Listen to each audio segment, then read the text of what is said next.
Welcome to the install with Greg Cosell of NFL Films. Greg has been grinding away, but I have been on an actual football field watching actual football players the first time in what feels like an eternity. It's always good to have OTAs. I'm sure there's going to be a lot of staunch opinions about, semi-football type of stuff going on right now, Greg, but it's just good to get back into the swing of things and really exciting to see, at least on a ground floor, ground zero type of level, the kind of players that Brian Callahan is going to have to work with in this scheme, and to hear how excited he is in particular about something you and I have talked a lot about, which is the deployment of the running backs, Greg. And Brian Callahan spoke at length with us at his press conference. As we tape this on a Wednesday, we had open media practice on Tuesday. Callahan said the thing he's most excited about of all the skill players that they've added is how they're going to be able to use those running backs interchangeably. Yeah, and I think that that's really important. And as we've discussed, both Pollard and Spears can line up essentially anywhere within the formation. They're multiple location backs. Obviously, they'll have a normal run game, as every team does, gap scheme, zone, where the back's in the backfield, either in the I formation or offset.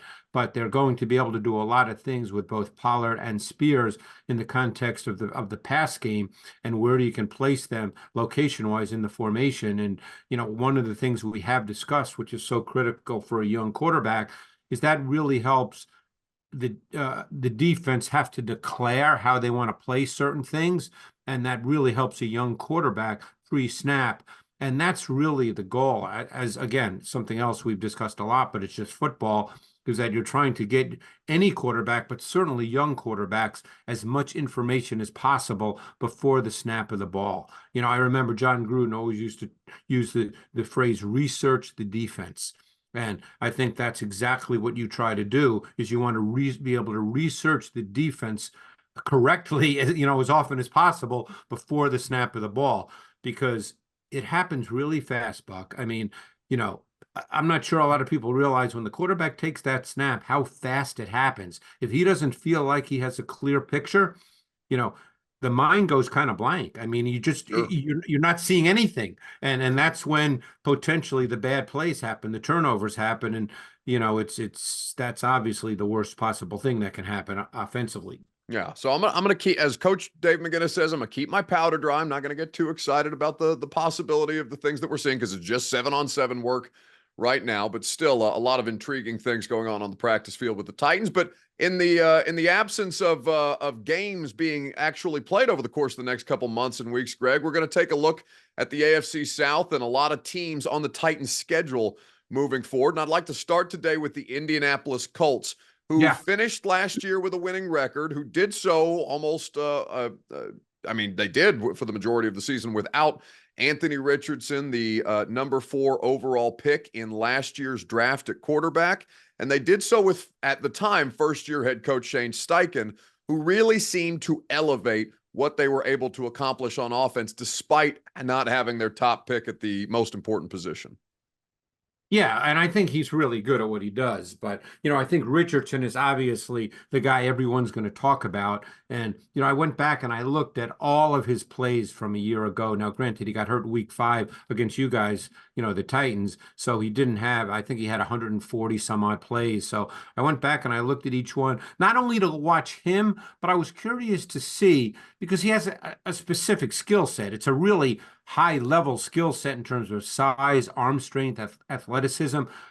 So people know what he is just from an athletic and physical standpoint. So I was curious how the teams that were on the schedule played him, because that's, to me, that's just as important as saying, wow, he's got a big arm or he can run fast, And what I really noticed was a number of teams, including the Titans, but this is something that Shane Bowen did anyway against most teams.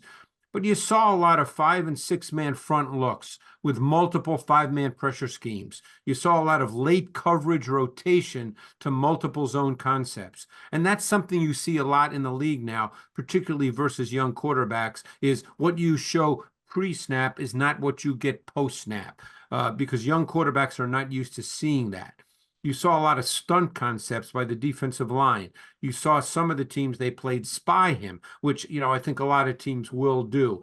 But I was really struck by the pressure front looks, because then the quarterback's not sure who's coming and who's dropping. Hmm. and then you get the late coverage rotation. So you saw that a lot defensively.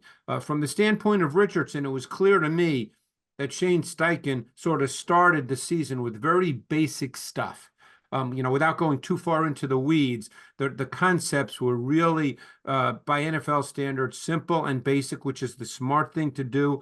But as you got to week, I guess he missed a game in there somewhere. But as you got to week 4 and even to your game week 5, you started to see incrementally things start to become, a little more detailed. And of course, then he got hurt. But it'll be interesting to see as they go through the OTAs and training camp, how they start the season with him. But he's a pretty talented guy.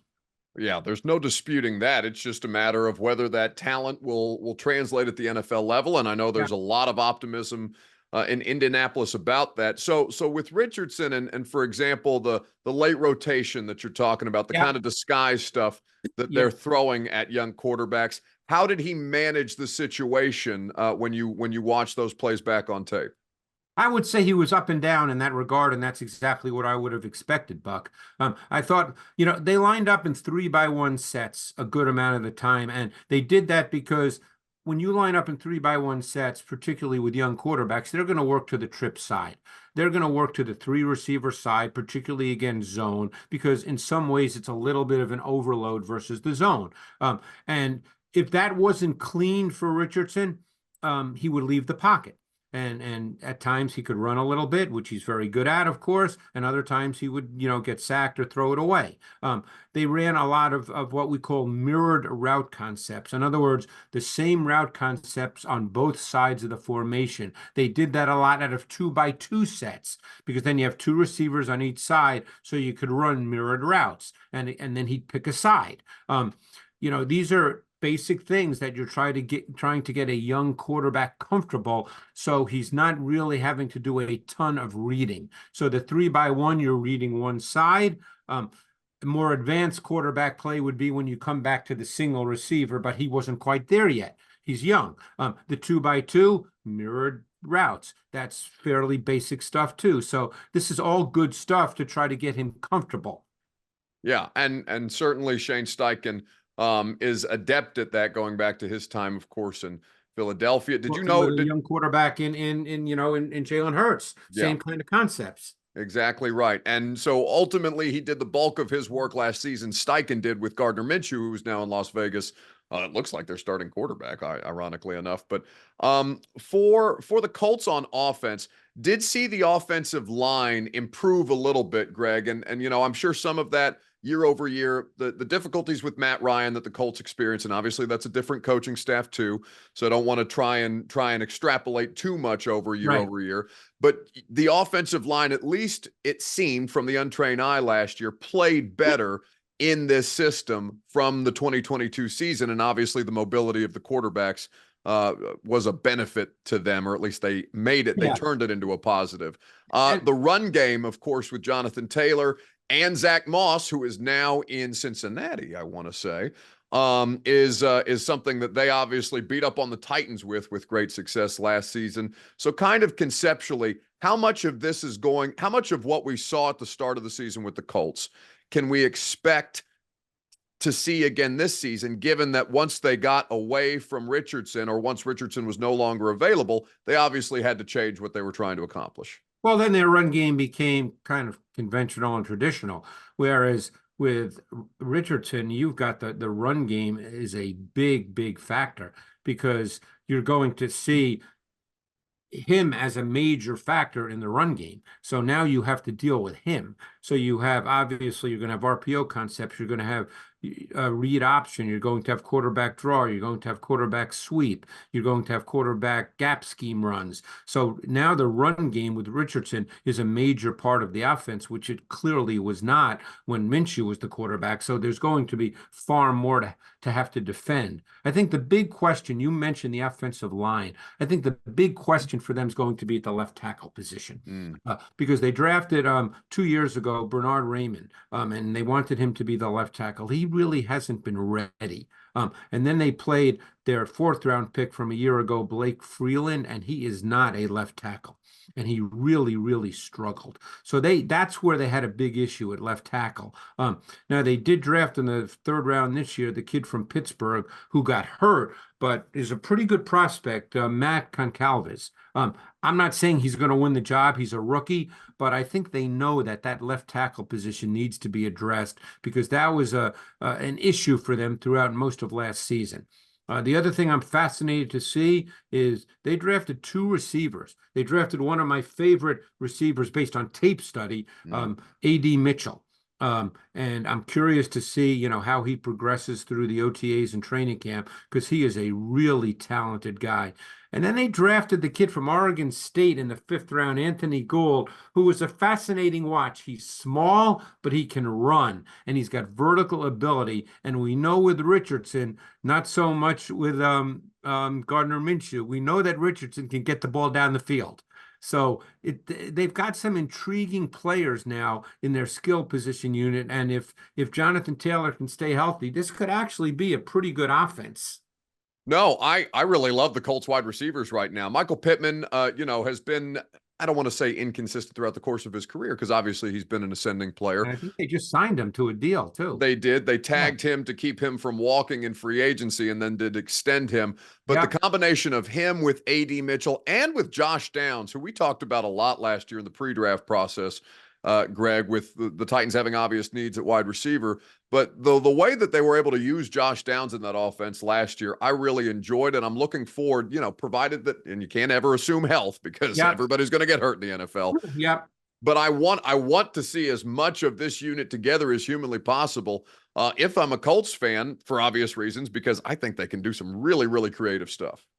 Yeah, and I agree with you, and I think they'll do those kinds of things because it'll help Richardson too get comfortable. He's such an interesting player because he's still a little erratic at times with his ball location, which we all knew that would be the case, but he can also make really big time throws. The other thing that I really noticed in rewatching all his plays, and of course I was able to do that in one shot over 3-4 hours, watch 135 plays, give or take. I thought he did a really good job versus blitz. I thought he knew where his answers were. See, because that's what you always want with a quarterback. That's what you try to teach him. Hey, if you have blitz, here's where the answer is. Assuming we can't pick it up. Obviously, if we know we can pick it up, you just run the play, that it's the route concept that's called. But if there's a free hitter or, one of those kinds of situations where things are happening faster because of the pressure, you want to know where your answer is to get rid of the football. You don't always want your quarterback just to immediately break down and run. And I thought he had a pretty good sense of where his answers were versus blitz. Well, we're going to find out. We hope to find out a lot more about Anthony Richardson this year. Maybe Titans fans don't necessarily, but I think the rest of the NFL community is certainly intrigued, if not excited about him. The flipping to the other side of the ball, Greg, I love the Colts front, and I love the Leatu Latu pick by them in the first round.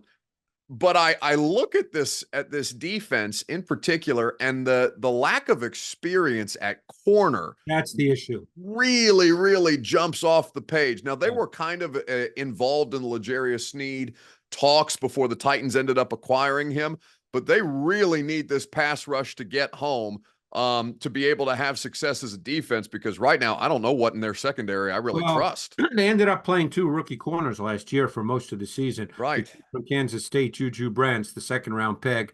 And then they played Jalen Jones at the other corner. Now, they still have this kid, Dallas Flowers, as well. So I don't know who's going to start. Brents will start, but they didn't draft a corner,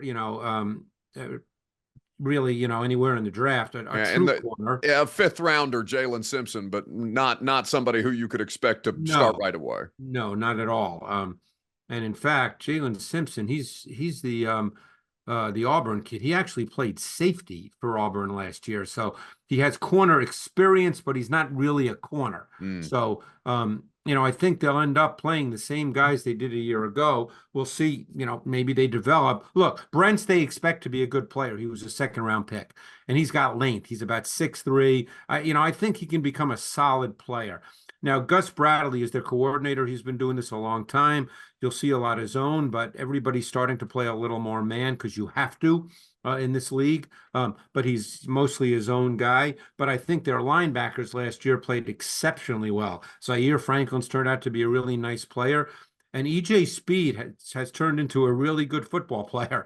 So, the question will be pass rush. I don't think they've gotten what they've hoped from Kwity Paye, their number one pick in 2021. I'm sure that's why they drafted Latu. So, we'll see where they go. But you're right about the corner position. That's I don't want to say it's an issue. At this time of the year, I always like to say it's a question mark. Sure. Now, we obviously talked about Latu because he was one of your, if not your favorite edge prospect out of the group, certainly one of them. And, always team specific, but his fit with the Colts, how do you like what his skill set lends, provided that he's healthy, which is always a question mark? I like it because with Gus Bradley, you're going to see a lot of four-man rushes. Not that he doesn't blitz ever, everybody does, but you're going to see mostly four-man pressures. He's a four-down line coach for the most part. Latu will be an edge player. Is it possible they move him around? Yeah, it's certainly possible, but he will play defensive end. He may not start, but he'll be used as a pass rusher. As we discussed when we did the draft, he probably had more tools in his toolbox than any of the top edge rushers that came out in this class. He was, if I had to make a list, he would have been my number one edge rusher. I know the Colts felt that way because he was the first defensive player off the board. Mm-hmm. So they obviously felt that he was better than Dallas Turner, or they would have taken Dallas Turner. So they clearly felt he was the best edge player in this draft class. Because with pick 15, I believe it was, the first 14 picks were offensive players, if memory serves me correctly. So with the 15th pick, the first defensive player off the board was Latu. And I think he can end up being a really, really good edge rusher. I mean, he's long, he's athletic, he's 6'5", he's 265-ish. I mean, I think he has all the traits necessary, but, again, it'll probably take a little time. And my guess is he's not going to play 60 snaps a game starting week 1. We should get T-shirts made for this show that say "Coaches coach against coaches" at some point, Greg. We'll start making merch. But Gus Bradley in particular, his evolution as a coordinator, it has been something that's been talked about a lot in NFL circles. Obviously, longtime defensive coordinator, not just a former head coach during his time in Jacksonville. But from you watching Gus Bradley over the years, what has changed about the way that he calls a defense beyond just the personnel? I would say you've seen an evolution going from high percentage cover 3, because don't forget he was in Seattle, high percentage cover 3 to a lot to more quarters cover 4, which a lot more teams play now for many different reasons, and even more man coverage now in those critical situations. So, he went from, again, when he was in Seattle, they had those great players, they could just line up and say, we're better than you. But, that's not the case. So now you have to sort of evolve because offenses evolve. Offenses learned overall how to attack cover 3. Not that nobody plays cover 3, of course. Everybody plays pretty much everything. It's just what are the percentages that a given coordinator plays with different, coverages and different there's variations in each coverage. You talk to a defensive coordinator and they'll say, well, we have 10 versions of cover 3. So it's, there's all variations depending on looks and offensive looks, offensive personnel, offensive formations, receiver location, where they are, what the splits are. There's so many things that go into play. But Bradley in general has gone from high percentage cover 3 to a lot more cover 4 to more man situationally. And I think that that's necessary in the league today. Yeah, and we talked about this with the Titans too. Everything's so much more magnified when you can't score. And the Colts were actually able to cobble together a more than competent offense given the circumstance around them. But that defense did fade a little bit down the stretch, ended up allowing about 24 points per game. I'm sure the Colts, we talked about their offense, assuming Richardson's development into a good player. And he does have, a lot of traits, including the run element to him. I'm sure they feel with Steichen that they can put points up and that they can then kind of pin their ears back and rush the quarterback. Yeah. And and that's ultimately what every team wants to be in that situation where you get to, late third, fourth quarter and you're ahead by enough that the opponent has to throw the football. Now, is that going to happen every week? Of course not. But I mean, that's sort of, I think the way teams would like to be able to play, that they'd be able, no team wants to play 13-10 games where, it seems like every snap is magnified. You want to be able to play proactively and aggressively.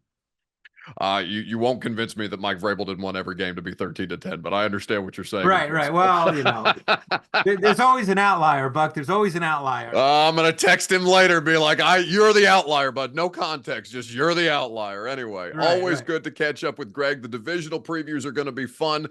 These teams are very, very frisky right now in the AFC South, so it should be a fun year of competition. And when next we meet, it will be the Jacksonville Jaguars, a team that we have talked about a lot, given Trevor Lawrence's kind of up and down experience to date, is probably the most diplomatic way that I could put it. But Greg, appreciate your time as always, and looking forward to talking a little Jags next week. Thanks, Buck. Appreciate it. That was fun.